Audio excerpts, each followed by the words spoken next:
जब आप वीडियो में बोल रहे होते हो ना, तो लोग सिर्फ आपको नहीं देख रहे होते, वो आपके आसपास के एनवायरनमेंट को भी देख रहे होते हैं। अब एनवायरनमेंट में हमारे पास दो ऑप्शंस हैं, या तो हम ओपन एनवायरनमेंट चूज करें, जैसे बाहर कहीं जाके बोलना, या फिर हम क्लोज इंटीरियर एनवायरनमेंट चूज करें, जैसे कमरे के अंदर। जब तक तुम्हारी वीडियो प्रैंक या कॉमेडी या इंटरव्यू टाइप में नहीं है, तब तक बाहर जाके रिकॉर्ड करने का ऑप्शन तो देखो अपने देश में लिमिटेड ही है। विदेशों में तो लोग बाहर भी रिकॉर्ड कर लेते हैं, जैसे वेरिटेशियम की मैक्सिमम वीडियोस। लेकिन अपने देश में रिकॉर्डिंग में बहुत प्रॉब्लम आएगी। सबसे पहले प्रॉब्लम तो ये आएगी कि बैकग्राउंड ही अच्छा नहीं मिलेगा, और अगर बैकग्राउंड अच्छा मिल भी गया तो वहां छपरियों ने रेल लगा रखी होगी, दबा दब रील्स रिकॉर्ड कर रहे होंगे। तो अनदर ऑप्शन बचता है अपने पास इंटीरियर एनवायरनमेंट में रिकॉर्ड करना। फॉर एग्जांपल किसी कमरे में रिकॉर्ड करना। और जब आप कमरे में रिकॉर्ड करना शुरू करते हो ना, तो बैकग्राउंड सच में बहुत मैटर करता है। लेकिन लोग सोचते हैं कि बैकग्राउंड के लिए तो भैया 2 लाख का रिनोवेशन चाहिए, पर मैं कहता हूं कि तुम्हें सिर्फ साइकोलॉजी और फिजिक्स चाहिए।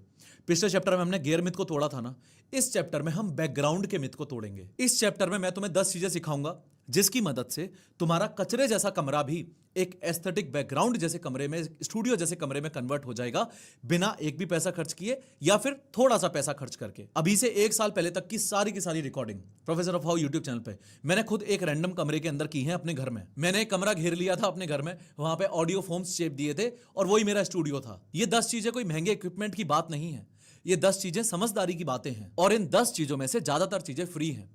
तुम्हें बस अपना दिमाग लगाना है, इसलिए पूरे चैप्टर को ध्यान से देखना। Point number 1, the depth concept. लोग सोचते हैं कि बैकग्राउंड ब्लर करने के लिए 80,000 के f1.8 लेंस चाहिए। गलत, एकदम गलत। बैकग्राउंड ब्लर लेंस से नहीं, सब्जेक्ट टू बैकग्राउंड रेशियो से आता है। इसका मतलब यह है कि तुम कैमरा से कितना दूर हो और तुम्हारे पीछे की दीवार कितनी दूर है। अगर तुम दीवार से 1 फीट दूर बैठोगे तो दुनिया का कोई भी ठीक बजट वाला लेंस ब्लर करेगा ही नहीं, क्योंकि तुम और दीवार दोनों एक ही प्लेन में हो। इसे कहते हैं प्लेन ऑफ फोकस। जब तुम दीवार से 5-6 फीट दूर होते हो तो तुम्हारा चेहरा फोकस प्लेन में होता है और दीवार आउट ऑफ फोकस एरिया में चली जाती है। फोन का सेंसर कितना भी छोटा हो, अगर तुम दीवार से दूर हो तो बैकग्राउंड सॉफ्ट दिखेगा ही दिखेगा। दीवार से दोस्ती खत्म करो और बैकग्राउंड की दीवार से दूरी बनाओ, तभी सिनेमैटिक लुक आएगा, तभी बैकग्राउंड अच्छे से ब्लर हो पाएगा। Point number 2, the colour contrast. लोग सोचते हैं बैकग्राउंड ब्राइट और कलरफुल होना चाहिए। नहीं, बैकग्राउंड हार्मोनियस होना चाहिए। इंसानी स्किन टोन हमेशा ऑरेंज या वार्म स्पेक्ट्रम में होती है। ये हर इंसान पे अप्लाई होता है, चाहे गोरा हो या सांवला। अगर तुम्हारे पीछे की दीवार भी पीली या लाल है तो तुम बैकग्राउंड में मर्ज हो जाओगे, यानी तुम्हारा चेहरा और बैकग्राउंड एक में मिल जाएंगे। वो डिफरेंशिएशन नहीं आ पाएगा फेशियल डिटेल्स में, जो किसी और केस में आता है। इसे विजुअल मर्ड कहते हैं। हॉलीवुड में ऑरेंज एंड टील यानी नीला और नारंगी का कॉम्बिनेशन इसलिए चलता है क्योंकि नीला रंग ऑरेंज का कॉम्प्लीमेंट्री है। कॉम्प्लीमेंट्री का मतलब है ये दोनों रंग एक दूसरे को सबसे ज्यादा हाईलाइट करते हैं। अगर तुम्हारे कपड़े या बैकग्राउंड कूल टोन में है, यानी ब्लू या ग्रे, तो तुम्हारा चेहरा जो ऑरेंज टोन में है वो स्क्रीन से पॉप आउट करेगा। कॉन्ट्रास्ट का मतलब सिर्फ चमक नहीं होता, कॉन्ट्रास्ट का असली मतलब होता है सेपरेशन। तुम्हारा चेहरा बैकग्राउंड से अलग दिखना चाहिए, उसमें मिलना नहीं चाहिए। Point number 3, practical lights. लोग सोचते हैं अंधेरा बैकग्राउंड या फिर काला बैकग्राउंड सिनेमैटिक लगता है। नहीं, अंधेरा बैकग्राउंड गरीब और गंदा लगता है। ये वो गलती है जो नए क्रिएटर्स सबसे ज्यादा करते हैं। वो सोचते हैं कि डार्क बैकग्राउंड मिस्टीरियस लगता है, पर एक्चुअली डार्क बैकग्राउंड में कोई डेप्थ नहीं दिखती। सब कुछ एक काले फ्लैट स्क्रीन जैसा लगता है। बैकग्राउंड में जब तुम एक छोटी लाइट यानी लैंप रखते हो तो वो बैकग्राउंड को स्पेक्युलैरिटी देती है। इसका मतलब है कि बैकग्राउंड फ्लैट नहीं दिखता, उसमें डेप्थ और जिंदगी दिखती है। इंसानी आंख हमेशा ब्राइटेस्ट स्पॉट की तरफ भागती है। अगर तुम्हारे पीछे एक छोटा लैंप जल रहा है तो व्यूअर का ध्यान स्क्रीन से नहीं हटेगा। इसे विजुअल एंकर कहते हैं। बिना लैंप के तुम्हारा बैकग्राउंड एक काला कुआं लगेगा जो व्यूअर की एनर्जी सोख लेगा। एक 200 रुपए का टेबल लैंप ये काम कर सकता है, महंगी स्टूडियो लाइट की जरूरत नहीं है। देखा, पहले 3 पॉइंट्स में तुम्हें एक पैसा भी खर्च नहीं करना पड़ा। दीवार से दूर बैठो, सही कलर पहनो और एक 200 रुपए का लैंप लगा लो। इतने में ही तुम्हारी वीडियो का लुक 50% बेटर हो गया। ये वही चीज है जो मैं मॉड्यूल 1 से कह रहा हूं। कंटेंट क्रिएशन में पहले दिमाग लगता है, पैसा बाद में लगता है। अब आगे की 7 चीजें और सुनो, ये और भी ज्यादा पावरफुल हैं। Point number 4, identity in frame. लोग सोचते हैं बैकग्राउंड सिर्फ सुंदर होना चाहिए। नहीं,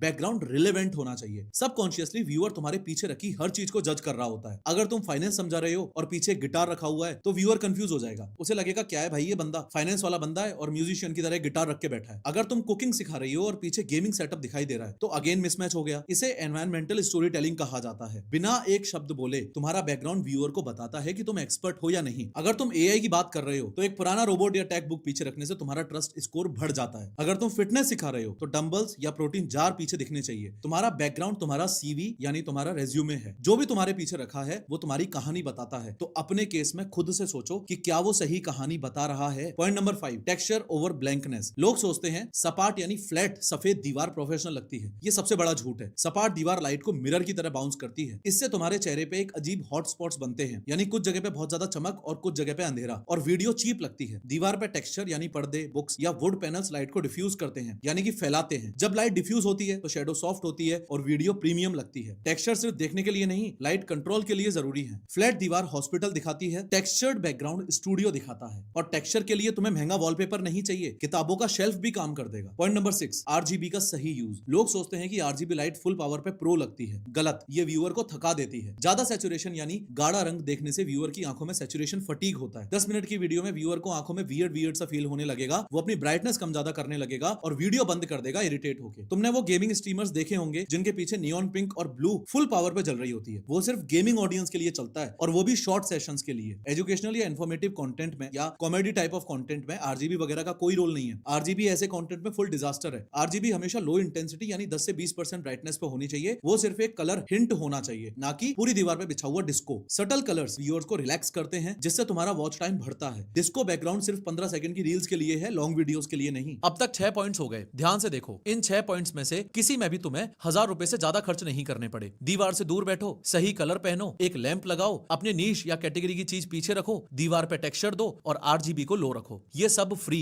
या लगभग फ्री है, पर इसका असर इतना खतरनाक कि तुम्हारी वीडियो का लुक ऐसे बदलेगा जैसे स्टूडियो में शूट किया हो। मैं ये इसलिए इतनी बार बोल रहा हूं क्योंकि तुम्हारे दिमाग में ये घुसना चाहिए कि महंगी चीज खरीदना सॉल्यूशन नहीं है, समझदारी से फ्री चीजों को यूज करना सॉल्यूशन है। अब आगे की 4 चीजें सुनो, ये फिनिशिंग टचेस हैं। पॉइंट नंबर 7, टाइडीनेस इज की। नए क्रिएटर्स को लगता है कि लोग मेरी बात सुन रहे हैं, बैकग्राउंड नहीं देख रहे। तुम बहुत बड़ी गलतफहमी में हो। बिखरे हुए तार यानी वायर्स और कचरा व्यूअर के दिमाग पे कॉग्निटिव लोड यानी बोझ डालते हैं। उसका दिमाग सबकॉन्शियसली उस कचरे को साफ करने की कोशिश करता रहता है और तुम्हारी बात पे फोकस कम हो जाता है। ये साइंस है, ये ओपिनियन नहीं है। विजुअल नॉइज डायरेक्टली प्रोपोर्शनेट होती है व्यूअर ड्रॉप ऑफ से। जितना साफ और ऑर्गेनाइज्ड बैकग्राउंड होगा, व्यूअर उतना काम फील करेगा और तुम्हारी कॉम्प्लेक्स से कॉम्प्लेक्स बात भी आसानी से समझ लेगा। सफाई कोई ऑप्शन नहीं है, सर्वाइवल की शर्त है। शूट से पहले 5 मिनट लगाकर अपने फ्रेम में दिखने वाली हर चीज को चेक करो। कोई वायर तो नहीं दिखाई दे रहा, कोई कचरा तो नहीं पड़ा, कोई ऐसी चीज तो नहीं है जो व्यूअर को डिस्ट्रैक्ट करेगी। ये 5 मिनट की इन्वेस्टमेंट तुम्हारी पूरी वीडियो को बचाती है। Point number 8, rule of thirds in framing. Creators को लगता है कि मैं सेंटर में बैठूंगा तो हीरो लगूंगा। सेंटर में बैठना स्टैटिक और बोरिंग लगता है, स्पेशली जब आप ग्रीन स्क्रीन पे नहीं बोल रहे। इंसानी दिमाग एसिमेट्री में ब्यूटी ढूंढता है। जब तुम फ्रेम के थोड़ा साइड में होते हो तो बैकग्राउंड की लीडिंग लाइंस यानी शेल्व्स, कर्टेन्स व्यूअर की आंखों को तुम्हारे चेहरे की तरफ गाइड करती हैं। सेंटर में बैठा पासपोर्ट फोटो है, साइड में बैठा स्टोरी टेलिंग है। फर्क समझो, पासपोर्ट फोटो में तुम अकेले हो एक सफेद दीवार के सामने, स्टोरी टेलिंग में तुम एक दुनिया का हिस्सा हो। साइड में बैठने से तुम व्यूअर्स को दिखाते हो कि भाई मैं इस दुनिया यानी बैकग्राउंड का हिस्सा हूं, कोई अलग से चिपकाया हुआ पोस्टर नहीं। इसे डायनेमिक कंपोजिशन कहते हैं जो व्यूअर को एंगेज रखती है। Point number 9, foreground elements. लोगों को लगता है कैमरे के सामने रास्ता साफ होना चाहिए, लेकिन थोड़ा प्लान्ड कचरा अगर रखोगे तो और ज्यादा बेटर लगेगा। जब तुम कैमरा लेंस के बहुत पास कोई चीज जैसे प्लांट, माइक, ग्लास रखते हो और उसे ब्लर कर देते हो तो व्यूअर को डेप्थ ऑफ फील्ड का एहसास होता है। इसे लेयरिंग कहते हैं। लेयर 1 फोरग्राउंड यानी ब्लर, लेयर 2 तुम यानी शार्प, लेयर 3 बैकग्राउंड यानी सॉफ्ट। ये 3 लेयर का स्ट्रक्चर व्यूअर के दिमाग में 3D एक्सपीरियंस देता है एक 2D स्क्रीन पे। सोचो, तुम एक फोन की फ्लैट स्क्रीन पे देख रहे हो पर दिमाग को लगता है कि सीन में डेप्थ है, स्पेस है, डायमेंशन है। बिना फोरग्राउंड के वीडियो फ्लैट लगती है, फोरग्राउंड के साथ वीडियो सिनेमैटिक लगती है। एक प्लांट या एक माइक लेंस के पास रखना इतना सा काम है, पर इसका असर बहुत बड़ा है। 9 पॉइंट्स हो गए ना। अब सबसे आखिरी और सबसे पावरफुल पॉइंट, ये वो पॉइंट है जो तुम्हारे एक छोटे से कमरे को एक सिनेमा जैसा फील दे सकता है और इसमें एक पैसा भी नहीं लगेगा। ये वो पॉइंट है जो प्रोफेशनल स्टूडियो डिजाइनर्स यूज करते हैं, पर तुम इसे अपने घर में फ्री में कर सकते हो। पॉइंट नंबर 10, द कॉर्नर है। लोग सोचते हैं कि फ्लैट दीवार बेस्ट है, जबकि असलियत ये है कि कोना यानी कॉर्नर सबका बाप है। एक फ्लैट दीवार में कोई पर्सपेक्टिव नहीं होता, सब कुछ एक ही लाइन में दिखता है, फ्लैट, बोरिंग, लाइफलेस। पर जब तुम किसी कमरे के कोने में बैठते हो तो 2 दीवारें एक वी शेप बनाती हैं। इंजीनियरिंग में इसे वैनिशिंग पॉइंट कहते हैं। वो वी शेप व्यूअर की आंखों को फोर्सफुली तुम्हारे चेहरे पे लॉक कर देता है। कोना हमेशा एक छोटे कमरे को बड़ा दिखाता है और लाइंस के जरिए डेप्थ क्रिएट करता है। अगर बजट 0 है तो एक कोना ढूंढो, वही तुम्हारा प्रीमियम स्टूडियो है। ये सबसे पावरफुल फ्री हैक है जो तुम्हारे पास है। ये 10 पॉइंट्स मिलकर क्या करते हैं? ये तुम्हारे 10 बाय 10 के छोटे से कमरे को एक प्रोफेशनल स्टूडियो में बदल देते हैं। डेप्थ से ब्लर आता है, कलर कॉन्ट्रास्ट से सेपरेशन आता है, लैंप से जिंदगी आती है, रिलेवेंट चीजों से ट्रस्ट आता है, टेक्सचर से प्रीमियम फील आता है, लो आरजीबी से कंफर्ट आता है, सफाई से कामनेस आती है, साइड फ्रेमिंग से स्टोरी टेलिंग आती है, फोरग्राउंड से सिनेमा आता है और कोने से पर्सपेक्टिव आता है। ये सब तुम्हारे दिमाग का काम है, पैसे का नहीं।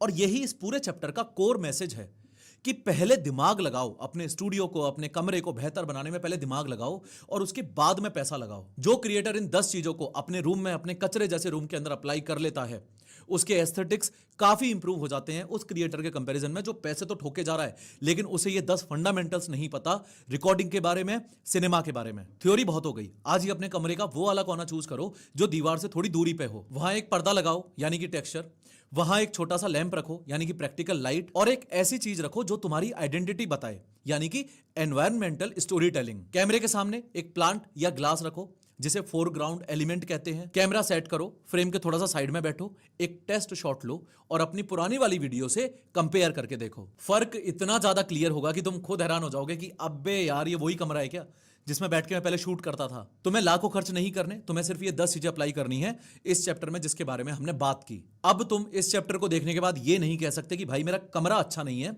इसलिए मैं कंटेंट नहीं बना रहा। कमरा अच्छा नहीं है कोई बात नहीं, 2 घंटे लगाओ, कमरा अच्छा हो जाएगा। इन 10 पॉइंट्स को फॉलो करो। इस चैप्टर का परमानेंट लॉ ये है कि तुम्हारा जो बैकग्राउंड है वो तुम्हारी अथॉरिटी का एक सबूत है। कचरे जैसे कमरे में भी अगर फिजिक्स और साइकोलॉजी यूज करो तो वो प्रो स्टूडियो जैसा फील दे सकता है। महंगे रिनोवेशन की जरूरत नहीं है, समझदारी की जरूरत है। चैप्टर 1 में हमने गियर में तोड़ा, चैप्टर 2 में हमने बैकग्राउंड में तोड़ा। अब क्या बचा? लाइटिंग ना। अगले चैप्टर में हम बात करेंगे लाइटिंग की कि कैसे लाइटिंग प्लेस करनी है, क्या लाइट सोर्सेज हैं और कैसे लाइटिंग तुम्हारे कंटेंट को एक नेक्स्ट लेवल पे ले जा सकती है। लाइटिंग वो चीज है जो अच्छे को ग्रेट और ग्रेट को सिनेमैटिक बनाती है। मिलते हैं नेक्स्ट चैप्टर में।